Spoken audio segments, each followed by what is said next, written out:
You are listening to the Effective Statistician podcast, the weekly podcast with Alexander Schacht and Benjamin Pieske, designed to help you reach your potential, lead great science, and serve patients without becoming overwhelmed by work. And in order to achieve this, you need to overcome a couple of hurdles. And 5 barriers to success are the topics for this episode, so stay tuned. Have you already heard about the Effective Statistician Academy? In this academy, I provide a variety of different training courses that will help you become better as a leader, as a statistician, in general be more productive and be more knowledgeable. This academy is built around 4 factors: leadership, innovation, knowledge, and excellence. And I'm pretty sure there's something for you in it. Most of these are trainings that are delivered only virtually, and so they're very easy and very affordable. So check them out. I'm producing this podcast in association with PSI, a community dedicated to leading and promoting the use of statistics within the healthcare industry for the benefit of patients. Join PSI today to further develop your statistical capabilities with access to the ever-growing video-on-demand content library, free registration to all PSI webinars, and much, much more. Are you coming to the PSI conference in June in London? I'm going there. So let's meet up there. It will be a great event. You can learn more about this event and all the other PSI stuff at psiweb.org. I got the inspiration for this podcast from a German podcast that I recently listened to. And it talks about these 5 topics, and I fine-tuned them and, let's say, put them a little bit more into context for you as a statistician, data scientist in the healthcare industry. The first roadblock for success is perfectionism. And you probably have learned about this as you try to tweak something up to a point where there's very limited additional, let's say, return on investment. Yeah, mostly everything is right, but then there's this additional review rounds, and there's this additional kind of check and additional kind of looking into it. Is there something else we can improve? And if that is something that is just your deliverable, very often the reason for not shipping but trying to improve is a fear of judgment or disapproval from others. Of course, yeah, if you present, let's say, a poster, if you submit a paper, if you go to a conference and do a presentation, you will be judged, or at least you think you will be judged. Interestingly, very often people more think about themselves than about you. And I truly believe if I would like to get anything perfect, this podcast would have never started. You need to feel okay with trying things out, having it less than perfect. Very often, good enough is good enough. Then ship it.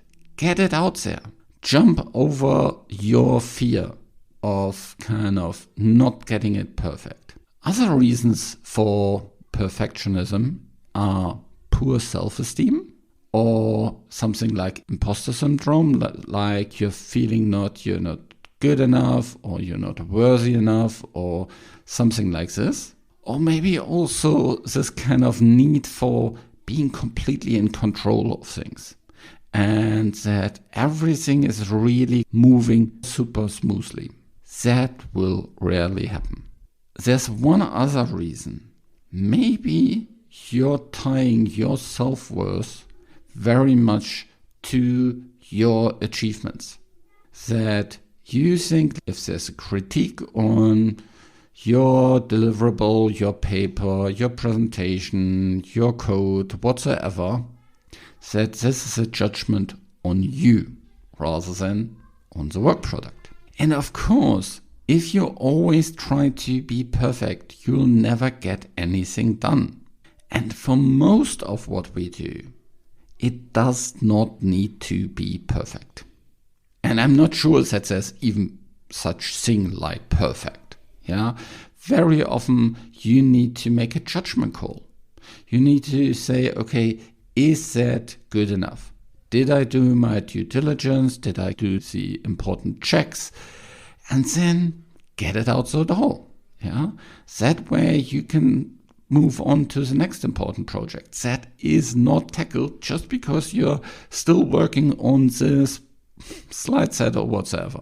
Perfectionism is also a root cause for the next roadblock, and that is procrastination.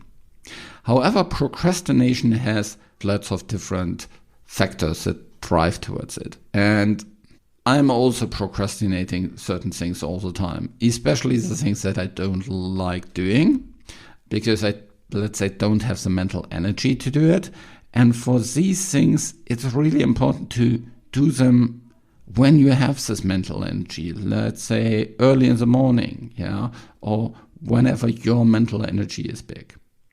Then move these things forward. Then it's much easier to tackle these, so to eat the frog, so to say. A couple of other reasons in terms of procrastination is, a typical one is your next task is not clearly defined. What is exactly the next steps that you need to do? For example, you wanna, write a paper. What exactly is the next step? You don't write a paper. You maybe do first research on a specific topic of this data, of this paper. Or maybe you first want to talk to someone. Or maybe you first look into some literature research, some half an hour Googling through all the literature around it. Or maybe you want to decide on what is the topic. There are lots of first next steps. And being clear about what is the next step is really important. The other reason for procrastination is very often that this next step is just too big. It takes too much time. Maybe it takes, an hour or 2 hours or even more, because you need to look through lots of documents or through a very long document. Then it's easy to push that out because it doesn't fit into your calendar. Then it's important to break these big steps down into, or break them up into smaller steps. Something that is digestible. Something like maybe a 15-minute task. Another reason for procrastination might be that you are actually unclear about what does good look like. What is success here? What do you really want to achieve here? What's in it for you? Are you clear about what your supervisors, your stakeholders really expect from you here? Maybe you first need to figure that out. Another reason for procrastination is constant distraction.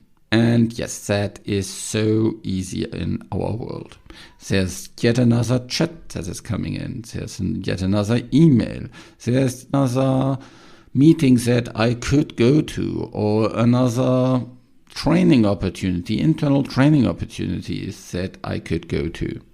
When I was working for a big pharma company, there were so many internal training opportunities from all these different internal working groups.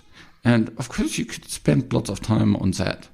And of course, there was always a new email that was coming in, and there was a new kind of posting, not just the company internal social media, but also all the other social medias. Yeah, I can get very easily distracted by LinkedIn. I know that.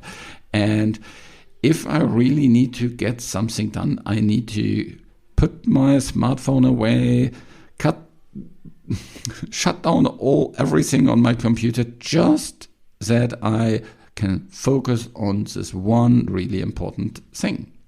Another reason for procrastination might be a lack of mental energy.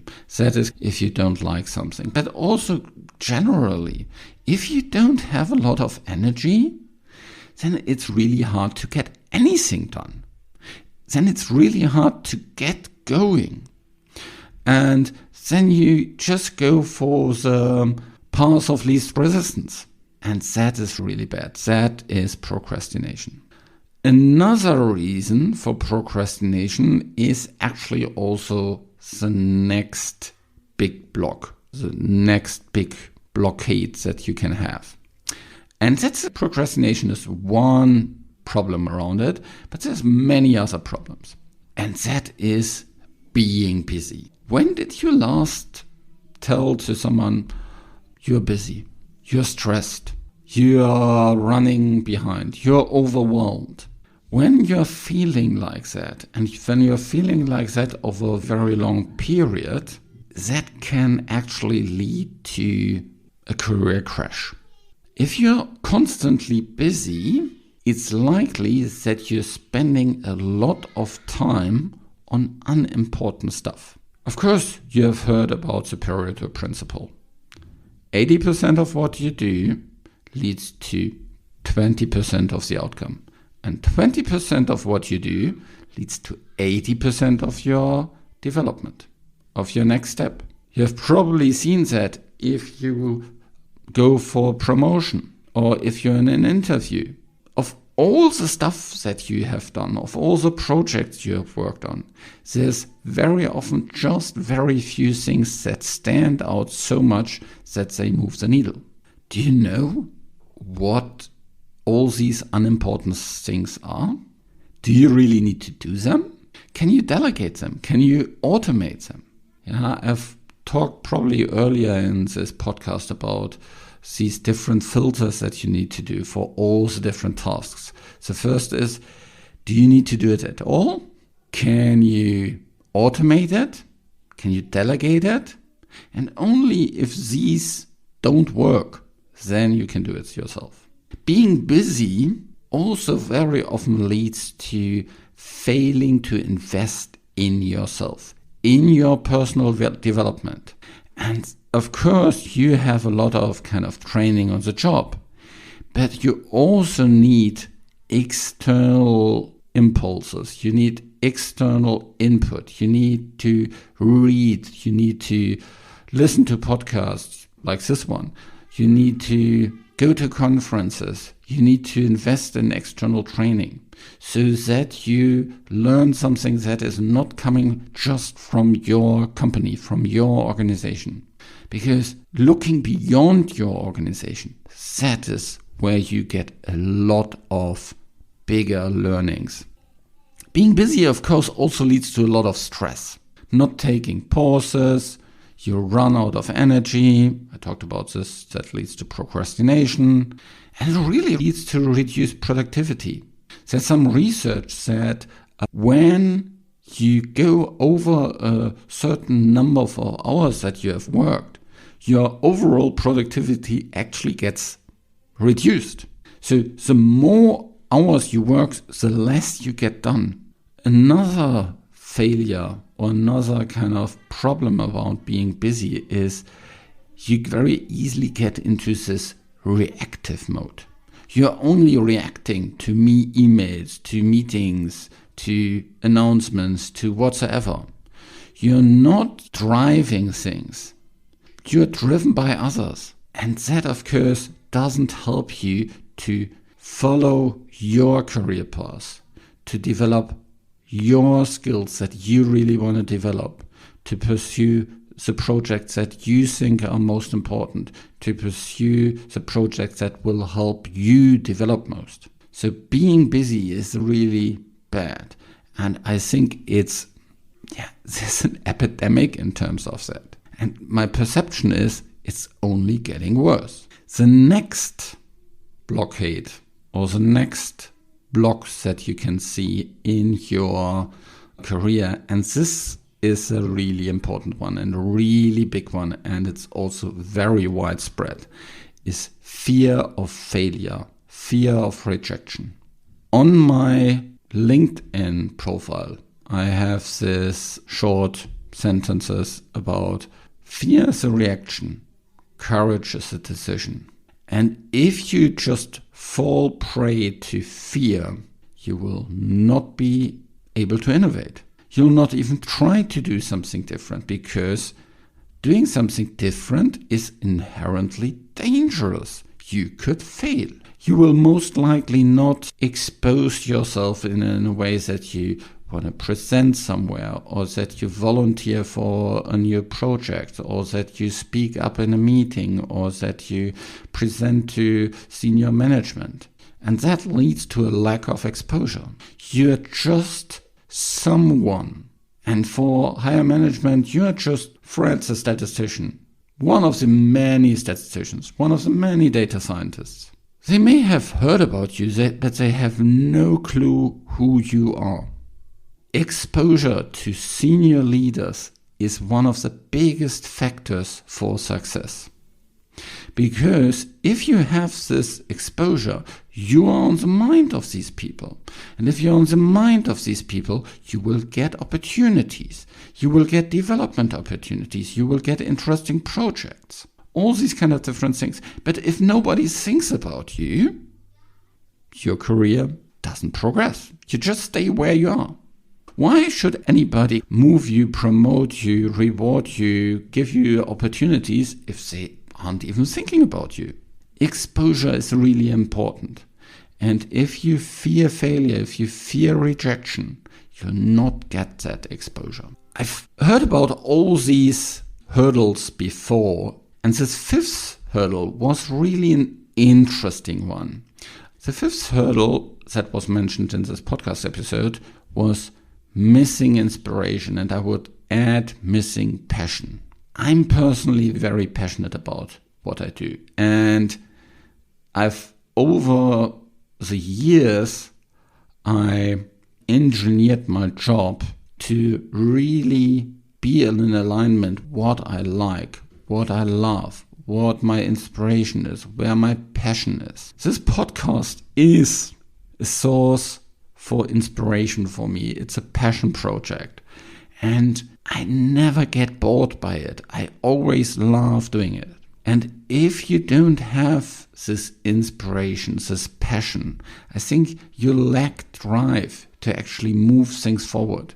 You also get much more easily distracted.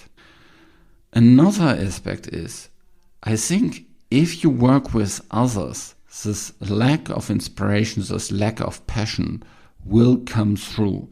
And that leads to a lack of being able to motivate, influence, lead others. Looking into you, if you don't have a feeling of inspiration and passion, why would you work to become better? Of course you get more salary maybe, but is that really the incentive? I think if you really have an inspiration, if you have a passion, that is the best driver you can have for working on yourself, for overcoming kind of fear of failure, for doing the hard work, to eating the frog, and all the other things that I talked earlier about. I think inspiration and passion are sources where you can take courage from. And courage is what drives out fear. Courage is your decision to do something despite you fearing it. Many people fear talking on stage, but the courageous one do it despite the fear. I can tell you, I'm in the past was very fearful of talking to more senior people. I couldn't really move. I put my kind of everything together, made the decision for myself, okay, you'll do it anyway.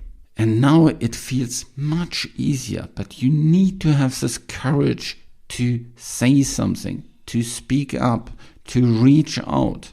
This is really important. So let's review shortly the different roadblocks to success. First was perfectionism. Second, procrastination. Third, being busy, failure and rejection, and missing inspiration and passion. So have a look into yourself. Do you see 1, 2, 3, 4, maybe even all 5 of these? Work on them. And if that means you need to make a career move, probably good to do it sooner than later. Thanks so much for listening to this show again. I hope that was inspiring for you. This show was created in association with PSI. Thanks to Rain and her team at VS who help with the show in the background. And by the way, they also help with the Effective Statistician Academy. Check that out. There's a lot of things for your personal development in there. And thank you for listening. Reach your potential, lead great science, and serve patients. Just be an effective statistician.